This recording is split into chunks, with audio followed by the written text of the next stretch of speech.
తెలుగు ప్రశ్నలు నమస్తే. నిన్న చూసుకున్నట్టయితే మంచు ఫ్యామిలీలో జరుగుతున్న గొడవల తాలూకు మనోజ్ వెళ్ళి కంప్లైంట్ ఫైల్ చేయడం జరిగింది. మనోజ్ కంప్లైంట్ ఇది కూడా చూడండి. సో ఇక్కడ ఫోటోలో మనోజ్ వెళ్ళిపోయి కంప్లైంట్ ఇచ్చాడు. పోలీస్ కంప్లైంట్ ఇవ్వడం జరిగింది. ఈ కంప్లైంట్లో ప్రధానంగా ఎక్కడిచ్చాడంటే పహెడే పరిష్ పోలీస్ స్టేషన్లో ఫిర్యాదు చేశాడైనా. ఈ ఫిర్యాదు పైన మోహన్ బాబు గారు రియాక్ట్ అవ్వడం జరిగింది. మోహన్ బాబు గారు కూడా సిపికి, రాచకొండ సిపికి ఆయన లేఖ రాశారు. లేఖలో కంప్లైంట్ ఇవ్వడం జరిగింది. ఆ కంప్లైంట్లో తాలూకు మోహన్ బాబు ఫిర్యాదుపై మళ్ళీ ఒకసారి మనోజ్ రియాక్ట్ అయ్యాడు ట్విట్టర్ ద్వారా. ఆయన అన్ని అవాస్తవాలు చెప్తున్నాడని చెప్పేసి ట్వీట్ చేయడం జరిగింది. ఇది మనోజ్ ఒక ట్వీట్ అనమాట. మనోజ్ ట్వీట్ ఇది.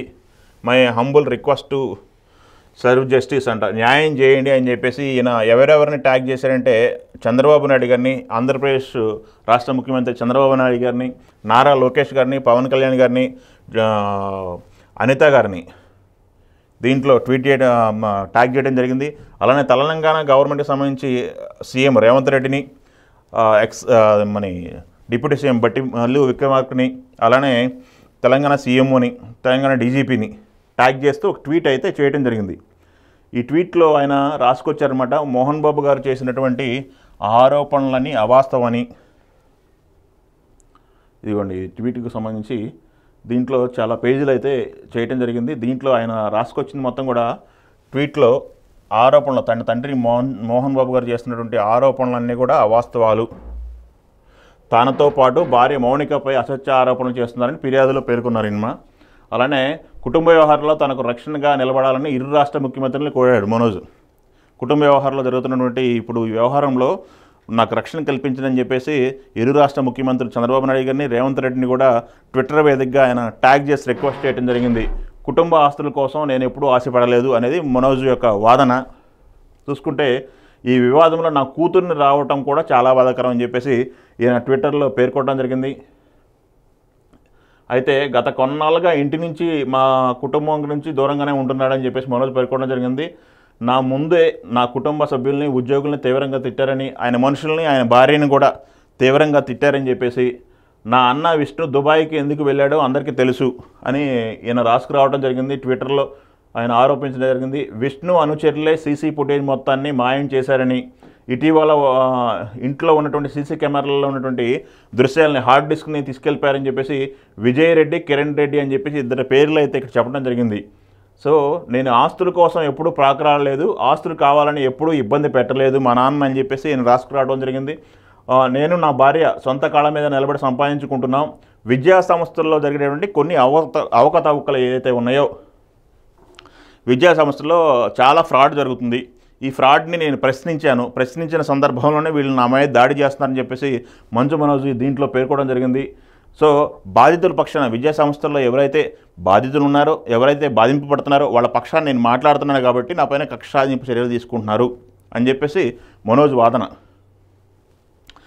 శనివారం రోజు జరిగినటువంటి మోహన్ బాబు గారి ఇంట్లో జరిగిన మీటింగ్లో మనోజ్ పైన దాడి చేశారని చెప్పేసి మనోజ్ విద్యా సంస్థలకు సంబంధించినటువంటి నవీన్ అని చెప్పేసి వ్యక్తి పైన దాడి జరిగింది.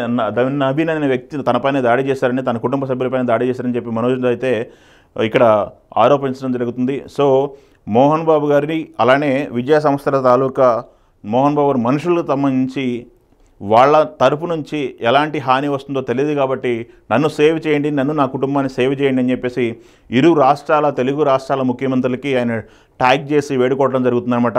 సో మోహన్ బాబు గారి ఇంట్లో కుటుంబంలో జరిగేటువంటి వ్యవహారము 3 రోజుల నుంచి చూస్తున్నాం మనం. ఏ వ్యవహారాలు జరుగుతున్నాయని చెప్పేసి మనోజ్ ఆల్రెడీ హాస్పిటల్కి వెళ్ళి వచ్చాడు. తన పైన దాడి జరిగిందని చెప్పేసి, గాయాలు ఉన్నాయని చెప్పేసి కొంత హాస్పిటల్ నుంచి రిపోర్ట్ రావడం జరిగింది. ఆ రిపోర్ట్ను కూడా కంప్లైంట్లో జత చేసి ఆయన కంప్లైంట్లు అయితే ఫైల్ చేయడం జరిగింది. సో 2 వైపుల నుంచి కంప్లైంట్లు రావడంతో పోలీసులు ఎలా వ్యవహరిస్తారు, ఏం జరగబోతుందని చెప్పేసి చాలామంది కూడా ఆసక్తిగా ఎదురు చూస్తున్నారు.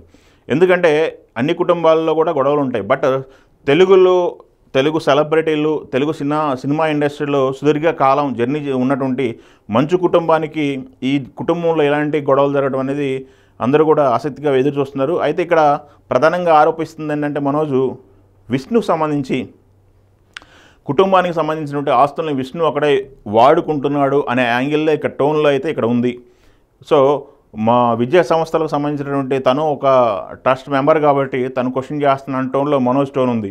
సో విష్ణు అయితే దుబాయ్లో ఉన్నాడు. దుబాయ్కి ఎందుకు వెళ్ళాడో కూడా అందరికీ తెలుసు అని మనోజ్ రాసుకురావడం జరిగింది. విష్ణు దుబాయ్ నుంచి ఎప్పుడు వస్తారు, దీనిపైన ఎలా రియాక్ట్ అవుతారు, అలానే ఈ కంప్లైంట్ సేకరించినటువంటి పోలీసులు ఏం చేయబోతున్నారు. మోహన్ బాబు గారి కంప్లైంట్ ఏమో రాసుకుంట సిపికి వెళ్ళింది. అలానే పహేడా పోలీస్ స్టేషన్లోనే మనోజ్ కంప్లైంట్ చేయడం జరిగింది. సో ఈ కంప్లైంట్లపైన తెలంగాణ పోలీస్ ఎలా రియాక్ట్ అవుతారు, అలానే మనోజ్ ట్యాగ్ చేయడం ఆంధ్రప్రదేశ్ సీఎంకి డిప్యూటీ సీఎం పవన్ కళ్యాణ్ కూడా ట్యాగ్ చేయడం జరిగిందనమాట. దీనిపైన వాళ్ళు ఎలా రియాక్ట్ అవుతారన్నది వేచి చూడాల్సిన సందర్భం అయితే మనకు ఉంది.